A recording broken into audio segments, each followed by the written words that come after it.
안녕하세요. 강재현입니다. 네, 오늘은 마르크스 이론으로 바라본 자동차 산업의 변화라는 주제로 한번 이야기를 나눠보고 싶은데요.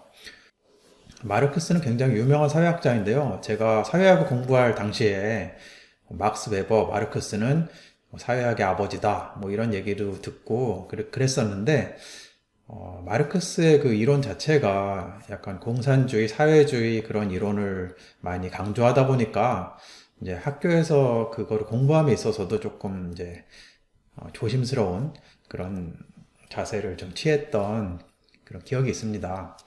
그 이유가 뭐냐면 마르크스는 이제 착취와 피착취의 개념을 통해서 이제 자본주의 시스템의 그 착취 구조를 비약적으로 좀 설명하기도 했고 노동혁명의 필요성을 강조함으로 인해 가지고 많은 비판을 받기도 했습니다.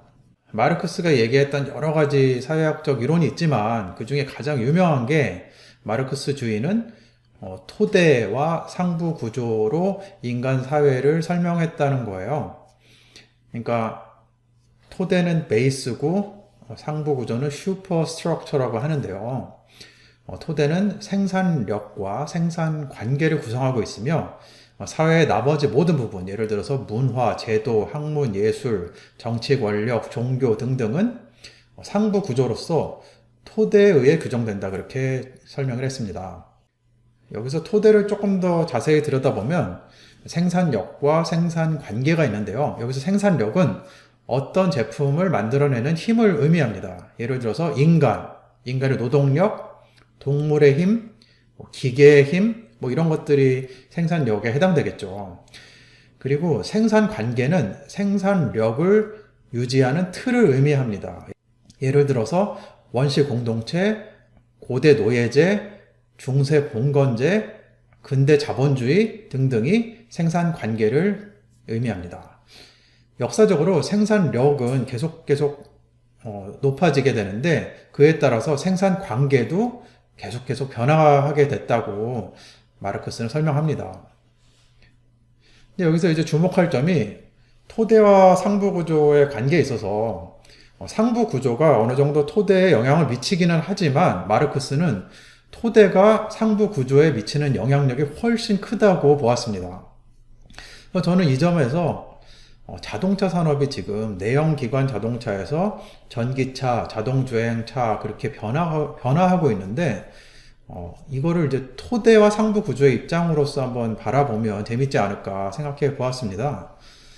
그래서 이제 기존 자동차의 토대를 구성하는 요소를 한번 살펴보면요. 일단 내연기관 자동차가 있겠죠. 자동차를 만드는 회사들, 뭐 그런 여러 가지 그 인프라가 있을 거고, 그 다음에 산유국, 기름을 만들어내는 그런 생산하는 그런 산유국들, 이제 중동에 주로 있겠고요. 그 다음에 정유회사, 이제 기름을 뽑아내서 가공해서 실제로 이제 자동차를 움직일 수 있는 그런 동력을 만드는 정유회사. 그리고 주유소, 그런 정유회사에서 만든 기름들을 이제 판매하는, 유통하는 그런 주유소들. 그리고 이제 특히 생산력을 생각해 본다면 기계공학을 전공한 사람들. 그래서 내연기관 자동차가 기름을 사용해서 차를 움직이게 하는 그런 그 모든 그 요소들이 기존 자동차의 토대를 구성하는 요소라고 이해할 수가 있겠습니다. 하지만 앞으로 이제 미래 자동차에서는 전기차, 자동주행차로 변화한다고 했을 때 그런 기존의 토대, 기존의 생산 관계가 새로운 생산 관계로 변화됨을 우리가 알 수가 있습니다. 그러면 미래 자동차의 토대를 구성하는 요소가 무엇이 있을까요? 반도체를 만드는 회사들, 그리고 배터리, 자동차를 돌리기 위해서는 배터리가 필요하겠죠. 그리고 전기 자동차를 만드는 회사들, 그리고 그 전기 자동차를 위한 부품 회사들, 그런 것들이 또 요소가 될 수 있겠고, 또 전기 자동차를 충전하려면 충전소가 필요하겠죠. 사회 곳곳에 지금 현재 주유소와 같은 충전소들이 필요할 수 있게 됩니다. 그리고 또 예전에는 기계공학이 많이 대세였다면 앞으로는 아마도 전자공학, 컴퓨터공학, 뭐 심리학 그런 그 인력 자원들이 더욱더 필요해지는 그 사회가 될 것 같습니다. 그러니까 다시 한번 말씀드리자면 자동차 산업의 구조, 자동차 산업의 토대가 변하면 그에 따라서 상부 구조도 영향을 받게 된다는 설명이에요. 그러니까 그런 의미에서 제가 보기에는 한국이 가지고 있는 인적 자원, 물적 자산 그런 것들에 대해서 한번 우리가 다시 한번 생각해 볼 필요가 있다는 생각이 들었습니다. 예를 들어서 우리나라에서 반도체로 유명한 회사들이 있죠. 삼성전자라든지 SK 하이닉스 뭐 이런 회사들이 있을 수 있겠고, 또 배터리로 유명한 회사들 삼성, LG 에너지 솔루션, SK 이노베이션 뭐 이런 회사들이 있을 수 있겠고, 또 우리나라는 자동차를 만드는 회사들이 있죠. 현대, 기아 등등 이런 회사들이 있을 수 있겠고, 또 무엇보다도 한국의 높은 교육 수준을 기반으로 한 우수한 인력 자원들이 있습니다. 그러니까 지금 자동차 산업에 있어서 토대가 변화했을 때 그 한국이 가지고 있는 그러한 중요도 그런 것들이 향후에 점점 더 높아지지 않을까 그런 생각을 하게 되는 거예요. 하지만 그 사회를 구성하는 토대는 이렇게 그런 자동차에 관련된 토대 이외에도 또 여러 가지 다른 토대가 있을 수 있어요. 예를 들어서 코로나로 인해서 사회가 이렇게 셧다운이 됐을 때 그 역시 새로운 토대를 만들어냈다고 볼 수 있습니다. 그러니까 사람들이 움직이지 않다 보니까 그로 인해서 넷플릭스라든지 아마존이라든지 뭐 그런 회사들이 또 상당히 돈을 많이 벌었죠. 그리고 또한 그 서플라이 체인이 변화하다 보면은 이제 국가적 차원의 갈등이 생길 수가 있죠.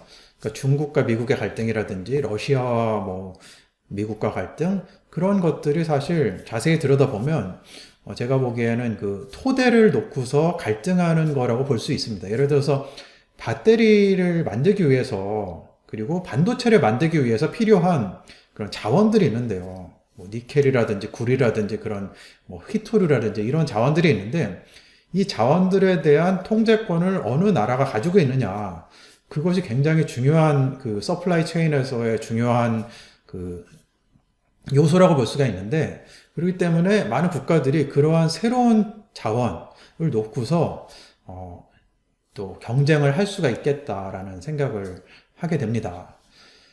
마르크스는 그러니까 사회 현상을 이해하고 설명하는 데서 더 나아가서 사회를 변화시켜야 된다는 실천 철학을 주장했다는 점에서 다른 이론가들과 큰 차이가 있겠는데요. 그로 인해서 실제로 마르크스가 얘기했던 대로 사회가 변화했느냐, 그거에 대해서는 여러 가지 역사적으로 봤을 때 찬반 논란이 있을 수 있지만, 제가 생각하기에는 마르크스의 그 이론적 토대가 자동차 산업의 변화를 설명하는 데 있어서 상당히 의미 있는 토대를 또 만들어낸 게 아니었나 하는 생각이 들었습니다. 그래서 이러한 토대가 어떻게 변화됐는지를 우리가 살펴보면 그에 따른 또 비즈니스 기회, 우리가 생각하지 못했던 비즈니스 기회를 또 발견할 수도 있다고 저는 생각이 들거든요. 그러니까 그러한 관점에서 한번 이런 영상을 만들어 봤으니까요. 네, 재밌게 봐주셨으면 좋겠습니다. 시청해 주셔서 감사드립니다.